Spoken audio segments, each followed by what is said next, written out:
Au Canada, au moins un adolescent sur trois raconte avoir déjà été victime d'intimidation à l'école. Bonjour, je suis le père d'un enfant qui s'est tué à cause du bullycide. Voici quelques accomplissements que Nicolas a fait pendant sa vie avant sa mort.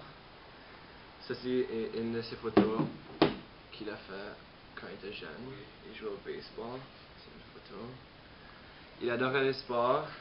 Il aimait beaucoup le hockey et tous les autres sports comme le soccer. Avant sa mort, il a laissé une note expliquant que l'intimidation est un problème dans les écoles primaires et secondaires. Ceci est la note. Et oui, l'intimidation est un gros problème pour les jeunes de la nouvelle génération. Ils disent que les jeunes hommes sont des garçons et les garçons ne sont pas supposés pleurer. Cependant, Nick m'a appris différemment. Nick était un garçon sensible. Et c'était de cette façon que Nick se faisait tracasser tellement souvent. Les intimidateurs voulaient trouver une façon pour comment faire pleurer Nick à chaque jour. Mon opinion est que ces jeunes devraient arrêter s'ils continuent à voir faire du mal à une personne. La seule chose que Nick savait, c'est qu'il était en douleur et voulait faire disparaître cette douleur. Il voulait qu'un message se fait transmettre partout. Voici la lettre qu'il a écrite avant sa mort, comme j'ai expliqué avant. Il écrit, oui, il a souffert de dépression, mais il veut que tout le monde connaisse que l'intimidation est un gros problème. Il écrit gros en grosses lettres pour démontrer que c'est vrai. Qu'il est sincèrement désolé pour son choix, mais il ne savait pas d'autre façon. Il était trop malheureux pour vivre normalement. Il écrit, je suis désolé, mais je veux rejoindre maman. Elle est morte il y a un an de cancer. Il écrit, je t'aime papa. Le point est que si tu as tellement de douleur, tu as tellement de douleur et de mal que tu ne peux pas voir le bon dans le monde, demande pour de l'aide aux gens autour de toi. Quand il s'est tué, il a pris une pièce de moi que je ne pourrais pas avoir. Et car tu avais un message, je serai ton porte-parole et tu sais que je serai ton porte-parole. Au Canada, 47% des parents affirment qu'un de leurs enfants a été victime d'intimidation. C'est quoi ton nom? Ryan. C'est quoi ta définition personnelle de l'intimidation? Personnellement, je pense que l'intimidation, c'est quand un individu essaie de baisser l'estime de soi d'un autre individu en riant d'eux ou de leur traiter d'une façon négative. Ok, parfait. As-tu déjà été intimidé ou tu as déjà intimidé quelqu'un au parcours de ton secondaire? En septième année, je suis fait intimider parce que j'étais noir et c'était pas très facile. As-tu déjà intimidé quelqu'un? Non, je n'ai pas intimidé quelqu'un. Merci beaucoup. Comment est-ce que tu crois qu'on peut éviter l'intimidation dans les écoles? Je pense pour éviter l'intimidation dans les écoles, je pense qu'il devrait parler à quelqu'un comme un professeur ou la directrice ou directeur. À ton avis, quels sont les types d'intimidation et laquelle est la plus pire? Selon moi, il y a trois types d'intimidation. Le cyber intimidation, intimidation verbale et intimidation physique. Laquelle que tu trouves est la plus pire? Selon moi, je pense que la cyber-intimidation est la plus pire parce que tu ne peux pas bien te défendre et c'est c'est plus embarrassant parce qu'il y a plus de gens qui peuvent le voir. C'est quoi ton nom? Rachel. C'est quoi ta définition de l'intimidation personnellement? C'est quand une personne est méchante à une autre personne.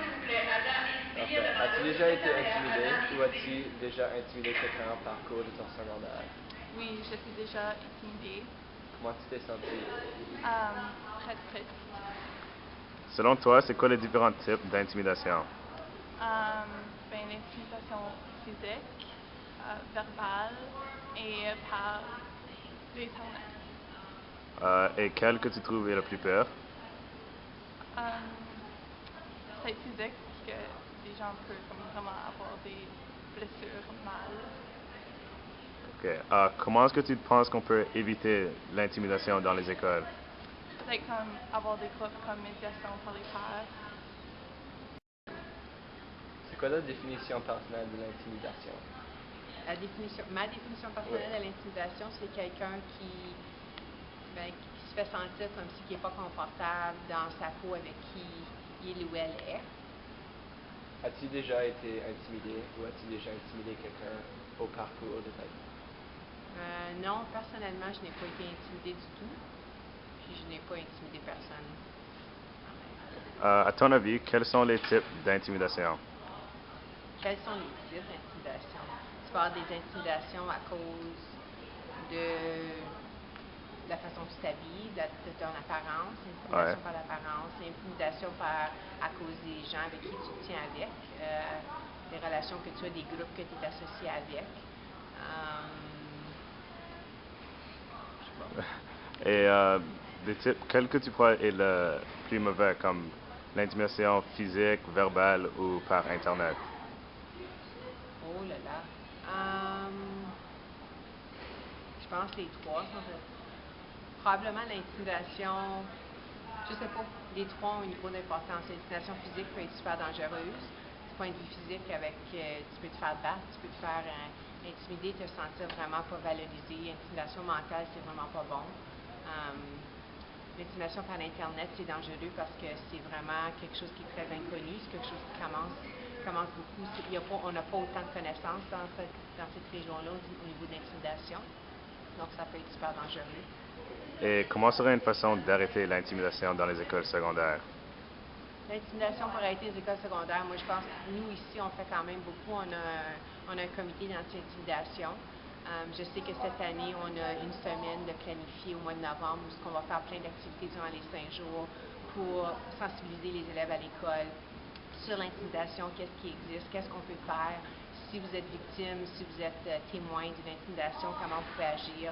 Puis juste pour que les gens soient au courant, pour que si les gens en voient l'entour d'eux, ils se sentent confortables d'intervenir puis de faire quelque chose pour aider la personne qui se fait intimider. Est-ce que tu penses que l'intimidation est un gros problème dans la société? Je pense que oui. Je ne suis pas au courant beaucoup parce que c'est pas vraiment dans mon cercle à moi, mais je pense que ça existe beaucoup. Notre école secondaire, je pense que c'est pas autant de cas d'intimidation qu'on retrouve dans les grosses écoles. Donc nous, on est chanceux, je pense, qu'ici à Renaissance, parce que c'est quand même un niveau d'élèves qui n'est pas super élevé. Je pense que quand tu te trouves dans des grosses écoles anglophones ou au niveau des universités, des collèges, je pense que tu te trouves dans des classes où il y a beaucoup d'élèves, tu as plus sujet à trouver des cas d'intimidation. L'intimidation physique. Frapper une autre personne, la bousculer, lui donner des coups de pied, cracher sur elle, la battre et les agressions pendant les sorties en couple.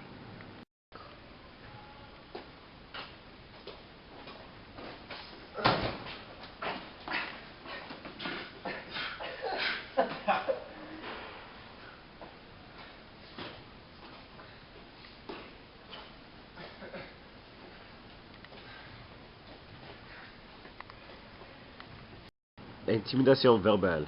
Se moquer, taquiner méchamment, humilier ou menacer.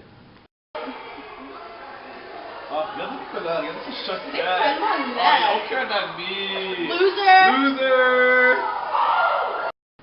L'intimidation électronique. Utiliser l'ordinateur, le courriel, le téléphone ou le message texte par téléphone cellulaire pour menacer ou offenser quelqu'un, isoler quelqu'un, l'embarrasser ou lui faire perdre la face, propager des rumeurs ou révéler des secrets au sujet de quelqu'un. Envoyez un tweet. Ouais, dis que Nicolas est tellement laid. Oh, ok, bonne idée. Ok, je veux dire à tout le monde de le retweeter. Oh yeah, retweet. Ah!